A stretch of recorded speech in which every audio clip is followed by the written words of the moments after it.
My beloved, there are moments in our lives when the weight of the world feels impossibly heavy, when the night seems endless, and every step forward feels like walking through shadows. But it is in these very moments that Allah reminds us the darkest night can become the pathway to the greatest ascension. Tonight, I want to take you back to a journey unlike any other, a journey that began in the stillness of the night and unfolded into the highest realms of the heavens. Al-Isrā wal-Mi rāj is not just a story of miraculous travel, it is a story of hope, of divine nearness, and of what it means to rise even when the world tries to pull you down. This is the journey of the beloved, a journey that came after some of the hardest trials of his life, and in it lies a timeless message for every one of us, that from pain can come elevation, from difficulty can come closeness to Allah, and from the deepest darkness can emerge the brightest light. When we look at the story of the Night Journey and Ascension, we often marvel at its miracles, the splitting of the heavens, the meeting with the prophets, the nearness to the divine. But what we sometimes overlook is the emotional landscape from which this journey began. It did not arise from a moment of victory or worldly ease. It emerged instead from a time of deep sorrow, rejection, and exhaustion. It came in a year that would later be known as the year of sadness. And it is here, in that raw space of human vulnerability, that the story becomes deeply relevant to every soul seeking hope in the midst of its own struggles. There are moments in life when the weight of what we carry feels overwhelming. We find ourselves walking through days that feel heavy, nights that stretch too long, and hearts that ache in ways we cannot put into words. We may feel tested in our relationships, our health, our families, our work, or even in the quiet chambers of our own souls. We may feel unseen, unheard, or misunderstood. We may feel that the doors we keep knocking on do not open, and the prayers we keep whispering seem to echo back without an answer. And in these moments, we begin to ask the same silent questions that have passed through the hearts of countless believers before us. Why this trial? Why now? How much more can I carry? When we return to the story of the Night Journey and Ascension, we find a profound reminder. Sometimes the hardest moments of our lives become the very ground from which we rise. The journey did not begin in celebration, it began in heartbreak. Before the prophet was lifted through the heavens, he walked first through the valley of human pain. He buried his beloved wife, the one who supported him when no one else did. He lost his uncle, the one who protected him when the world around him closed its doors. He was rejected in Taif, stoned until his feet bled. He encountered harshness, cruelty, and a lack of mercy from people who could not recognize the light he carried. He stood at a point where many would have collapsed under the weight of despair. And it is precisely here, in that moment of human fragility, that Allah opened the heavens. This is not a coincidence, it is a divine pattern.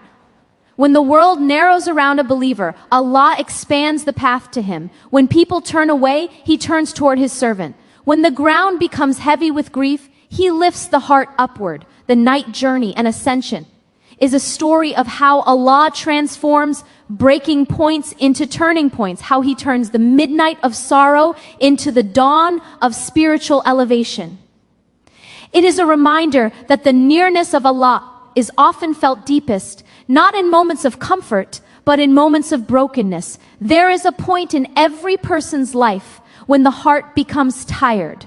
Tired of trying, tired of hoping, tired of holding on, and yet, in that very fatigue lies an invitation. The Night Journey whispers to every weary soul, your exhaustion is not the end, it may be the beginning of your ascension. Your heartbreak may be the doorway through which Allah draws you closer to Him than ever before. What you feel as fragmentation may actually be preparation. What you see as loss may actually be protection. And what feels like an ending might be the unseen beginning of something greater than you can imagine. The journey begins with a call from the divine, a gentle awakening, a reminder that the story of your life is not confined to the limits of what you see, that you are seen, known, and carried by the one who shapes the entire universe with His command. The prophet was taken from the earth to the heavens not because he sought escape, but because Allah wanted to show him what the eye could not see. To show him that beyond the hardships, beyond the cruelty of people, beyond the earthly trials, there is a realm of mercy, a realm of divine proximity, a realm so expansive that all the pain of this world becomes small in its light. And for every believer following his path, the message remains the same. Your journey is not limited to the weight of what you face. There is a higher horizon waiting for you, a spiritual ascension that begins inside, an expansion of the heart that comes through turning to Allah in sincerity. Just as the prophet was carried by divine aid, you too are not meant to carry your burdens alone. There is a constant, unseen support surrounding you, guiding you, strengthening you, even in moments when you cannot feel it. The night journey reminds us that elevation is not measured by worldly success, ease, or praise. True elevation occurs when a heart remains connected to Allah, even when the world around it trembles. It occurs when a person stands firm in truth, even when misunderstood. It occurs when someone chooses patience over anger, gratitude over bitterness, trust over fear. Ascension is not an event of the body, it is a state of the soul. When the prophet ascended through the heavens, he encountered the prophets who came before him. Each greeted him with peace. Each recognized the light he carried. Each affirmed the unity of their mission. And in this gathering, we find a reminder that our struggles, our prayers, our hopes, and our journeys are part of something much bigger than ourselves. We are part of a story that began long before we arrived and will continue long after we leave. We are part of a chain of hearts striving toward the same truth, calling toward the same Creator, seeking the same nearness. One of the most profound gifts given during that ascension was the prayer. Not wealth, not status, not victory over enemies, prayer. A direct, intimate, unbroken connection between the believer and the Lord of the worlds. A reminder that no matter how broken your day may feel, you always have a place to return to. That no matter how exhausted your heart becomes, there is always a sanctuary waiting for you. That no matter how much noise surrounds your life, there is a quiet space where only you and Allah exist, where your tears are seen, your whispers are heard, and your needs are known. Prayer is not a burden, it is a gift from the ascension. It is the place where the human merges the earthbound grief with the heaven-sent hope. It is where brokenness finds healing, where confusion finds clarity, and where weakness finds strength. It is the moment when the soul lifts above the weight of the world and remembers who it belongs to and where it is going. And this is the heart of the message. Ascension begins when we turn inward, when we turn upward, when we turn to the one who carried his beloved through the heavens. It begins when we stop seeing our hardships as punishments and start seeing them as pathways. When we recognize that trials are not signs of abandonment, they are signs of preparation. That the darkness you walk through may be softening your heart, shaping your character, and preparing you for a nearness that you would not have reached otherwise. There are moments when the world will misunderstand you, when people will judge you, when circumstances will shake you. You may stand alone in a crowd, unseen in a gathering, unheard in a conversation. You may feel that your sincerity is overlooked, your efforts unnoticed, your sacrifices undervalued. But the night journey reminds you that you are never alone in the eyes of Allah. He knows every step you take, every tear you shed, every prayer you whisper, every intention you hold. And He will raise you in ways that no human being can measure, in ways that no worldly scale can quantify. Sometimes we think elevation means rising above the problem, but in reality, elevation often means rising through the problem. It means walking through the darkness with trust, moving through the uncertainty with patience, carrying your heart gently through the pain with remembrance. It means allowing the hardship to refine you rather than define you. It means seeing every closed door not as rejection, but as redirection. It means letting Allah lead you through the unseen, trusting that His wisdom is greater than your understanding, His mercy greater than your wounds, His plan greater than your fears. The night journey teaches that even when life feels confined, Allah can open a path you never imagined. Even when you feel small, he can raise you in ways you never anticipated. Even when you feel broken, he can piece you together with a strength you did not know you could possess. And even when you feel far, he can bring you closer with a single whisper of his name. This moment in the prophet's life shows that pain does not diminish your worth. It prepares your soul. That tears do not weaken you. They cleanse your heart. That trials do not break you. They build you. That the very moments you feel most overwhelmed may be the moments when Allah is preparing you for your own inner ascension. Not a journey through the skies, but a journey through your heart. A journey that lifts you from despair to hope, from fear to trust, from sorrow to serenity, from attachment to people to attachment to the one who never leaves. True elevation begins with surrender, not strength. This is a truth many of us struggle to grasp because we have been taught consciously or unconsciously that rising means resisting, fighting, pushing, or proving. We imagine that to ascend spiritually, emotionally, or mentally, we must first gather power, build resilience, or secure control. Yet the journey of the soul tells a different story. It tells us that real elevation blooms in the quiet soil of letting go, in the stillness of trust, in the gentle bowing of the heart to the one who guides all things. It tells us that the strongest moments of our lives often begin with our most honest admissions of weakness, moments when we finally stop trying to hold the world together with our bare hands and place it instead in the care of the one who never falters. Surrender is one of the most difficult states for the human heart because it asks us to relinquish the illusion of control. It requires us to release the belief that we can shape every outcome, secure every decision, or predict every twist of fate.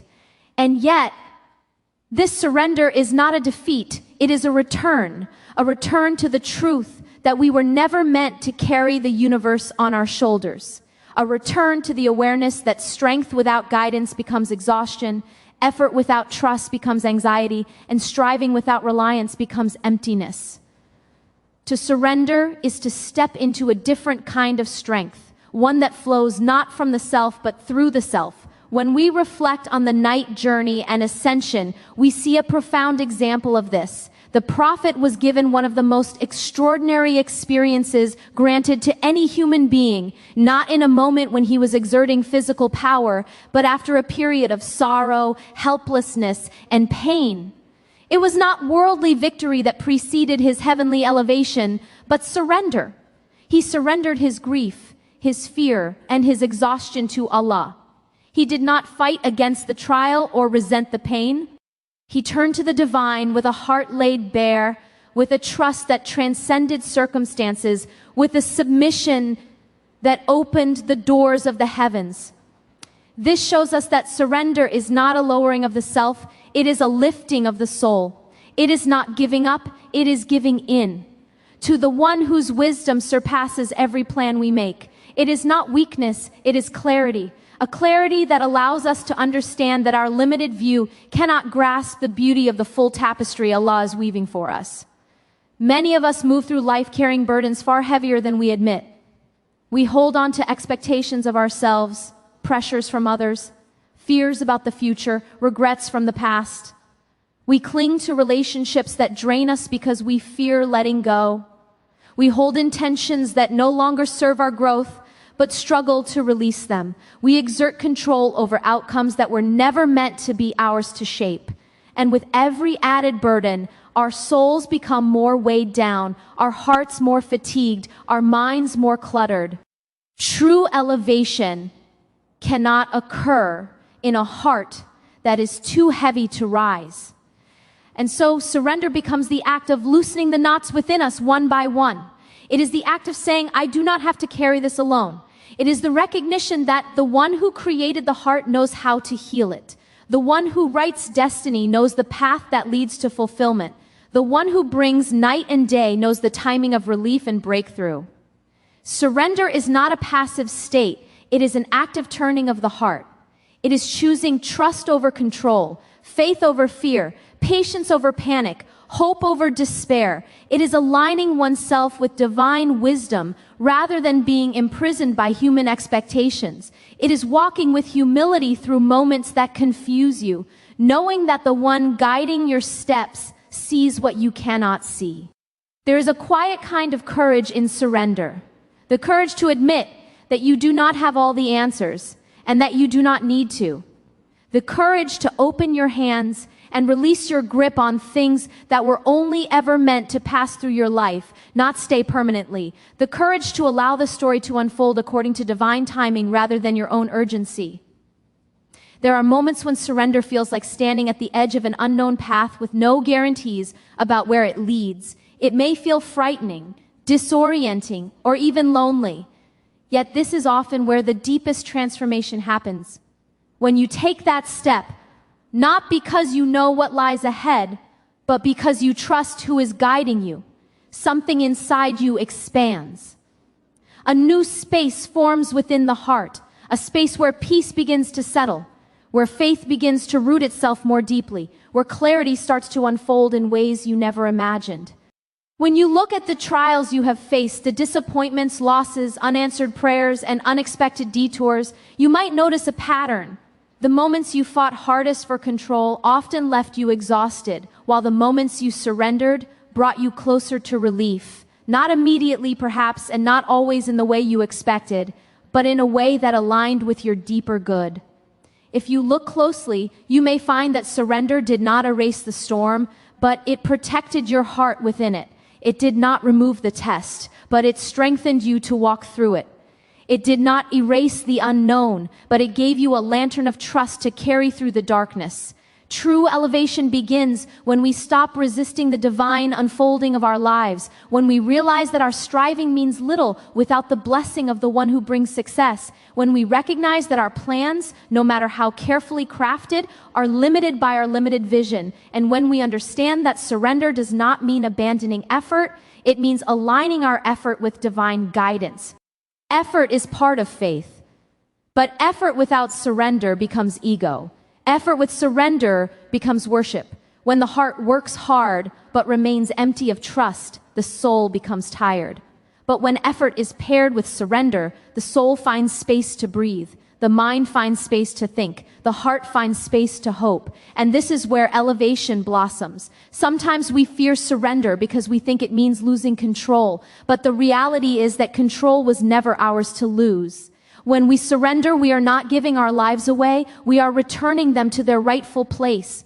We are entrusting them to the one who never makes mistakes, never forgets, never misguides. We are allowing our lives to unfold with wisdom instead of forcing them to follow our limited desires. There is a story that plays out in every believer's life, the story of holding on too tightly. We cling to what is familiar, even when it hurts us, because the unknown feels threatening. We cling to our expectations of others, expecting perfection from the imperfect, security from the fragile, permanence from the temporary. We cling to past wounds, replaying them until they become part of our identity. We cling to future fears, imagining worst-case scenarios that drain our present joy. And all the while, the heart aches from the strain of holding on. Surrender is the gentle invitation to release what was never meant to be held so tightly. It is the recognition that letting go is not a loss, it is a clearing that makes space for healing, a clearing that makes space for better things, a clearing that makes space for the heart to rise again. If you think of the heart as a vessel, you might notice that it fills quickly with desires, anxieties, worries, habits, attachments, but elevation requires spaciousness. To ascend, the heart must be light, it must be uncluttered. The night journey is a reminder that ascension happens when the heart is connected to the divine, not weighed down by the world. The prophet's ascension began only after surrendering all pain, all exhaustion, all hardship into the hands of Allah. Only then was he lifted. Surrender does not mean that pain disappears. It means that pain becomes purposeful. It means that instead of drowning in your struggles, you rise through them. Instead of being paralyzed by uncertainty, you move forward with trust. Instead of being hardened by sorrow, you are softened by it. Instead of resisting what Allah has written, you flow with it, allowing it to shape you rather than break you. Sometimes surrender feels like saying, Ya Allah, I do not understand this, but I trust you. I do not see the wisdom yet, but I know it is there. I do not know how this will end, but I know that you will not leave me without guidance.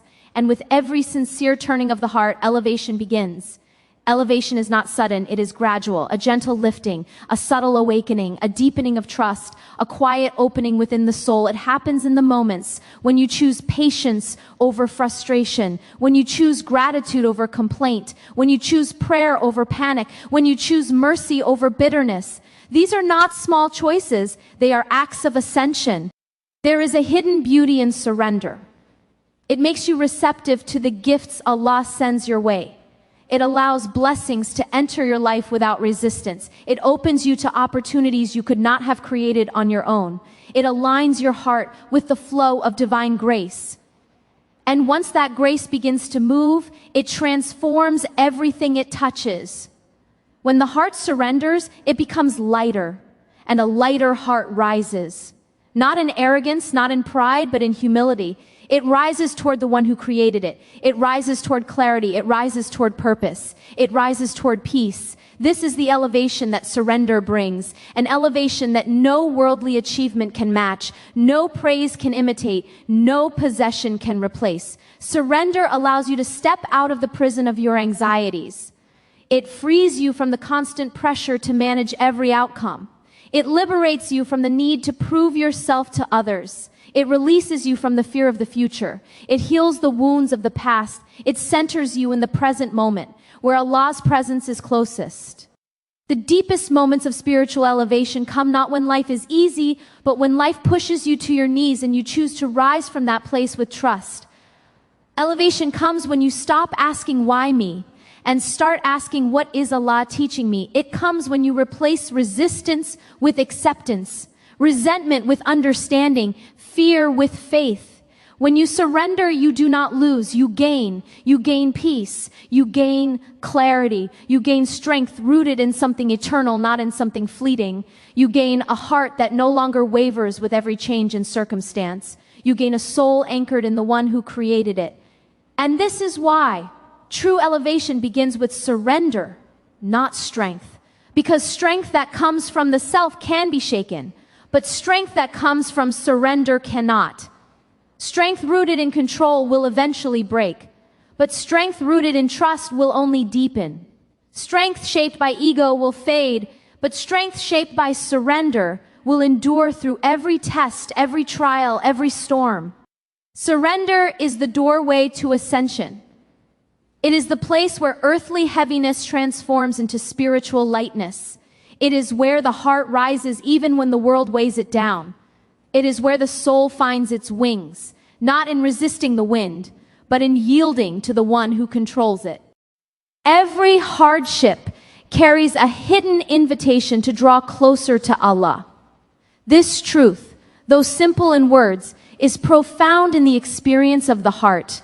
It shifts the way we see the storms of our lives. It transforms pain from something that shatters us into something that shapes us. It turns sorrow into a bridge, difficulty into a doorway, and every challenge into a whisper inviting us toward the one who never leaves us, never forgets us, never burdens us without purpose.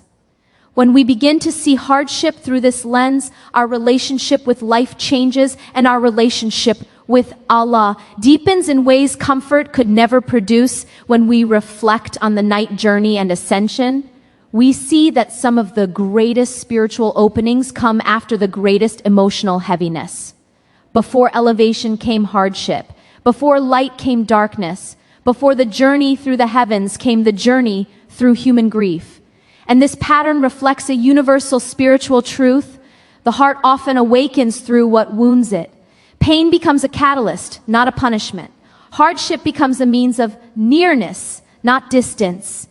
And what feels like an ending becomes the beginning of a deeper relationship with Allah. Every believer knows moments when life brings unexpected difficulty. It may arrive as loss of a loved one, loss of health, loss of stability, loss of dreams. It may arrive as disappointment, a door closing, a plan unraveling, a relationship shifting. It may arrive as internal struggle, uncertainty, fear, loneliness, self-doubt.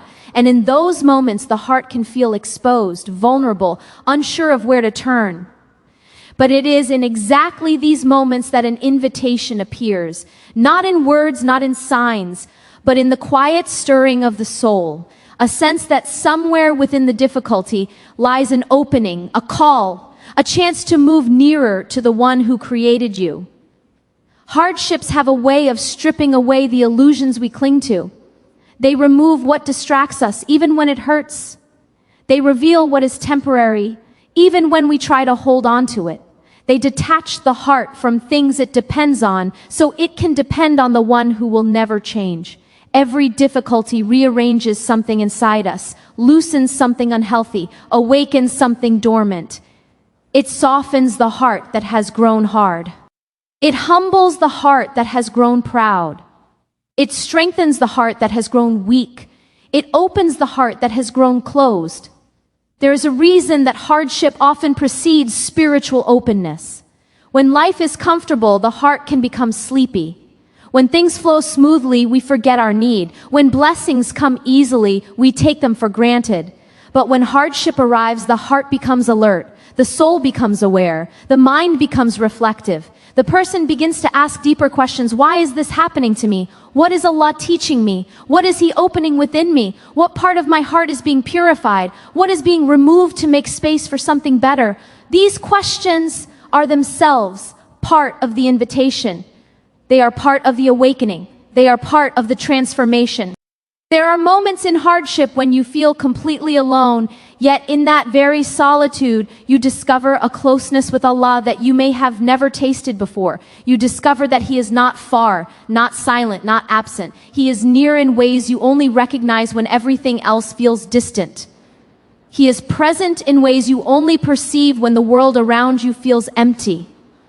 And this closeness is not a small gift. It is one of the greatest treasures a human being can experience. It is in hardship that many hearts first learn how to truly pray. Not the prayer of habit or obligation, but the prayer of need. The prayer that begins from a trembling place within. The prayer that comes from a heart breaking open. The prayer that holds no eloquence, just sincerity. The prayer that whispers, even when the voice cracks. This prayer is different. This prayer transforms, this prayer connects, and many later look back and realize that the hardship that led them to this prayer was itself a blessing in disguise. Hardship pushes the believer to turn inward, to search the heart, to understand the soul, to confront the parts of oneself that are rarely addressed when life is easy. It uncovers attachments that need to be released, habits that need to be reevaluated, wounds that need to be healed. It forces the heart to face what it has been avoiding. And though this process is uncomfortable, even painful, it is necessary for growth. It is necessary for clarity. It is necessary for elevation. Sometimes the hardest part of hardship is not the event itself, but the emotions that follow. Confusion, fear, grief, anger, helplessness. These emotions can cloud the heart, overwhelm the mind, and leave us unsure of how to proceed. But within these emotions lies the potential for spiritual opening. Every tear that falls carries a message. Every moment of confusion contains a lesson. Every wave of fear offers a chance to return to the one who brings peace. When emotions become overwhelming, they turn the heart inward, and in doing so, they open the door to remembrance, reflection, and reliance. Hardship invites a deeper understanding of who Allah is. It teaches that His mercy is not always expressed through ease. Sometimes it comes through difficulty. It teaches that His wisdom is not always visible at the moment. Sometimes it becomes clear only in hindsight. It teaches that His love is not measured by how smooth life feels, but by how intimately He guides the heart through the storms. Hardship reveals the subtle ways He protects us, even when we do not notice it. The unexpected delays, the closed doors, the painful separations, they often carry protection we cannot yet understand. Every hardship contains layers. The surface layer is the event itself. the illness, the loss, the setback, the disappointment. But beneath the surface lie spiritual layers waiting to be unveiled. A layer of purification, cleansing the heart from attachments that weigh it down. A layer of elevation, lifting the soul toward a stronger state. A layer of strengthening, building resilience and patience. A layer of redirection, guiding the believer toward a better path. A layer of revelation, showing truths that comfort and heal. When seen from the outside, hardship looks like a blow. When seen from within, it often becomes a blessing dressed in painful clothing. Hardship also invites humility. It reminds us of our limitations, our fragility, our dependence. And humility is a gateway to spiritual expansion. When the heart becomes humble, it becomes receptive. When the heart becomes receptive, it becomes capable of deep transformation. Hardship humbles the heart in a way comfort rarely can. It reminds us that we are not in control, and that true control belongs only to Allah. And within this realization lies a beautiful release. The believer who goes through hardship with awareness begins to notice signs, small signs, subtle signs of divine nearness, a moment of unexpected calm in the midst of turmoil, a verse that strikes the heart at the perfect time, a person who shows up with the right words, a prayer answered in a way that brings deeper wisdom. These signs whisper, you are not alone. You are not forgotten. You are being carried, guided, shaped. Hardship is also an invitation to reevaluate what truly matters. In comfort, things can become blurry. Priorities shift. Distractions grow louder. But hardship sharpens vision. It clarifies what is important and what is not. It removes the noise. It brings the heart back to its core. Faith, purpose, connection with Allah, compassion, patience, gratitude. These are the pillars that remain.